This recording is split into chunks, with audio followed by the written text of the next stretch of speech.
Hello, everyone. What you're about to see is my interview with Matt Jolly, known on the internet as Krinkels. He's the animator of the famous Madness Combat series on Newgrounds, and he's also the creator of the game Project Nexus, with the second one on the way.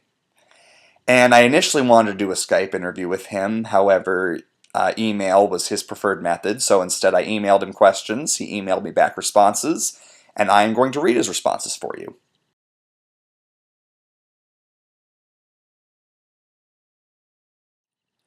One of the earliest computers I was able to get my hands on growing up was my dad's Amiga 500. For a home machine built in 1991, it was something of a decent little powerhouse. Naturally, 10-year-old me primarily took an interest in how it could play video games. But there was a program on it that allowed you to actually animate. It was a clunky application from what I can recall, but you could draw in frames and scrub to and fro to get the desired effect. Now, I wasn't much of an artist at all back then, so everything I made was, well, what you would expect for a 10-year-old to make with such a rudimentary system. At the time was more of a novelty, and my interest in animation gave way for scribbling on papers for years. Cut to some 8 or 9 years later when I come across Mr. Fulp's site, with all that good stuff like Assassin and Teletubbies. When it occurred to me that computer animation was in my reach, something I could fire up on my home PC and explore, I set out to get my hands on a copy of Flash and do just that. Explore. All my original test animations, the stuff I made in the first year or so of learning, were lost in an HDD crash, sadly. But when I had gotten working again, Breadman was the first thing to pop up, and I figured it was as good a time as any to share with the internet, thanks largely to the Newgrounds portal being automated at this point.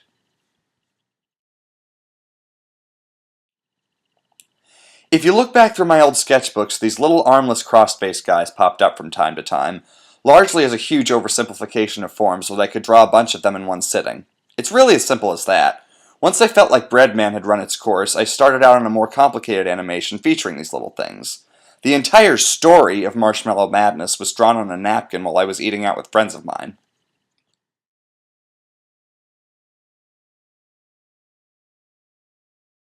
I'm terrible with plans in all things, for better or for worse. I tend to improvise plans as I move along.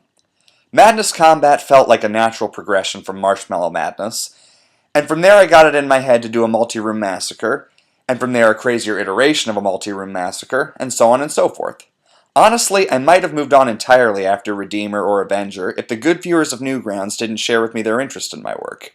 And while I was finishing up Apotheosis, I scrapped an ending where I tied it into the first for a really, really lame and weak sort of timeline loop thing to leave it complete.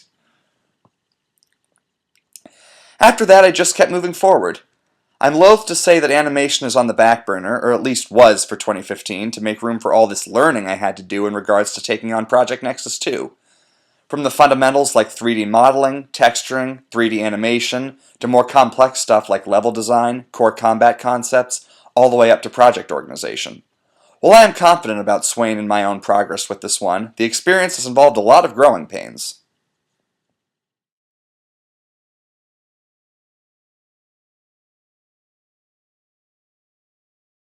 Oh, of course not, and how could I? I remember how it came to me as something of a shock when people wanted to emulate the Madness style. It was the sort of thing that we were starting to see at the time on Newgrounds, band tributes to our own little cult classics, all homegrown. Nothing short of a pleasant surprise, really, but less about ego-stroking tribute and more about having our numerous cool little series on Newgrounds complete with fans.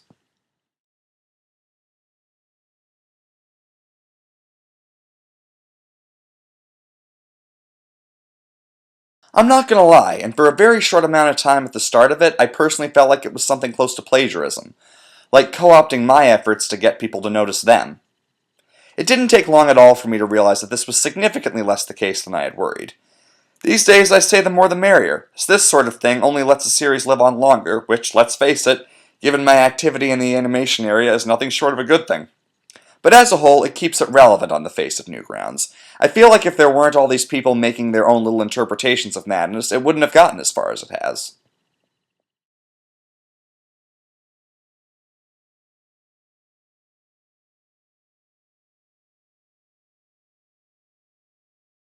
You nailed it right there. As I mentioned before, each cartoon adds something the last one didn't, or at least that was my goal. That progression led it into darker territories. The black and red noirs splattering all over would lend to that for sure. The addition of continuity was at first only evident through a headband and some blathering about a sheriff, and would wind up so thoroughly laid out that the half-step cartoons could be placed very neatly on the timeline, complete with some cartoons ending where others outright left off. This, of course, makes the more modern episodes so laden with plot points that I have to be very careful as I move through them. 8.5 is permanently shelved for that reason, and MC11 is only now just getting its feet back under it.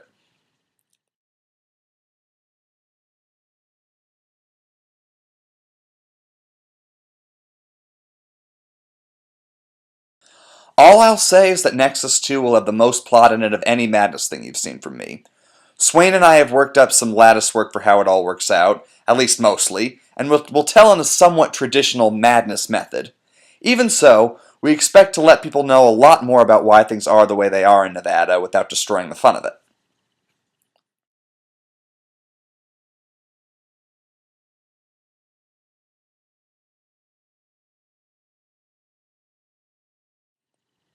Newgrounds is great, and I owe it more thanks than I can ever muster. I've met Mr. Fault plenty of times, even more so due to me living here in Philadelphia. Newgrounds has facilitated Madness through the amazing community that it fosters. It was really encouraging early on to read people's comments in regards to my work. I feel like it was a real well lined up, right place, right time thing for Newgrounds to give me a place to put Madness stuff. Cut all the way to today where Madness Day is still a recurring thing, and Madness fan animations are still happening. Newgrounds gives Madness a place to thrive.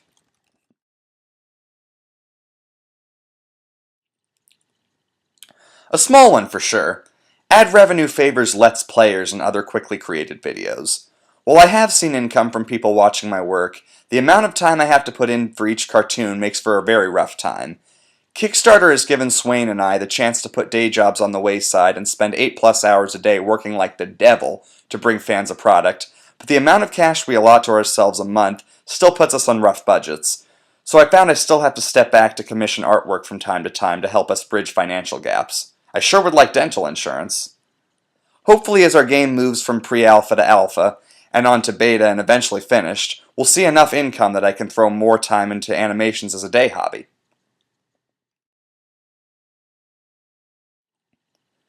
Support from friends. I was in a relationship with my ex, Laura, when she'd gotten it in her head to get Swain in on a Flash game, and it really just went from there. It's really as simple as that. Maybe just more of this natural progression that Madness carries with it.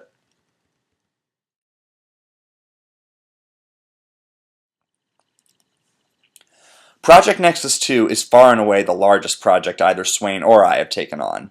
The organization involved in putting together something like this dwarfs even the biggest animations I've done, and is far and away more complicated than Nexus 1.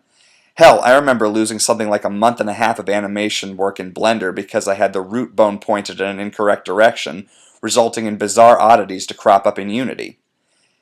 It was such a thing that trying to correct it with a simple inversion of the direction would annihilate animation data. All the forums and help that I got on the subject really just boiled down to don't do it that way. Needless to say, it was pretty upsetting. Aside from that, learning to organize assets between Swain's system and my own was, and still is, something of a nightmare. Things go missing, are implemented incorrectly, or worse yet, are duplicated needlessly across multiple locations.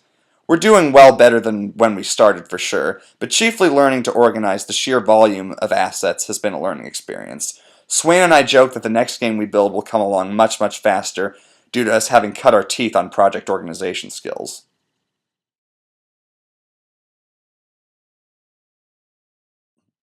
I've only recently resumed animating in Flash, and as of now, Madness Combat 11 is floating somewhere around the 4,000 frames completed. It can still be expected to remain an in-progress piece for some time yet. Sadly, the same can be said for Project Nexus 2, though with things looking the way they are right now, you'll be getting Nexus 2 in parts through its development, backer, alpha access, etc. And I think we're mostly done with the cleanup.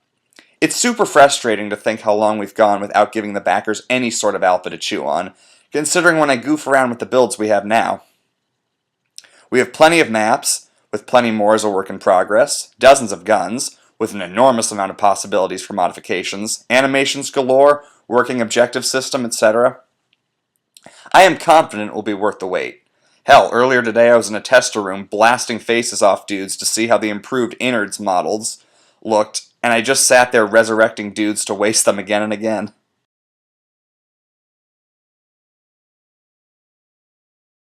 I'm terrible with long-term plans, so I'll answer this quick. I know there will be a Project Nexus 3, as Swain and I kind of figured this would be a trilogy from the start. And Madness Combat 11 will most certainly not be the last canonical episode.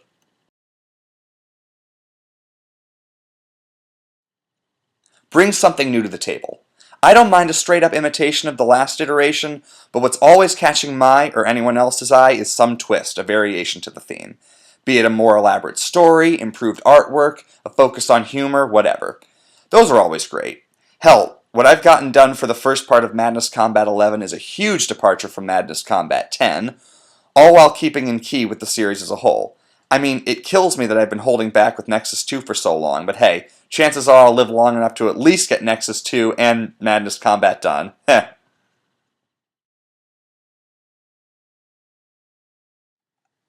With My Mind's Madness by Mind Chamber. Because did you see it? It was incredible.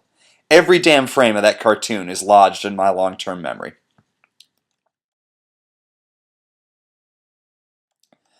Super tough call, but I'd have to say either 6.5 or Incident 1000A.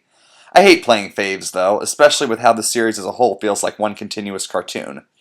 The reason I'd say either of those is, well, I haven't really put much thought into it.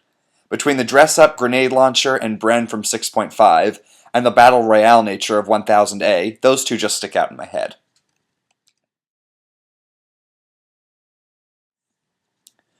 Put in the time and you can develop skill in anything, and surround yourself with both encouragement and a healthy dose of criticism. I'm terrible at giving people pep talks, that's all you can really get out of me. David. I think I covered everything I needed to.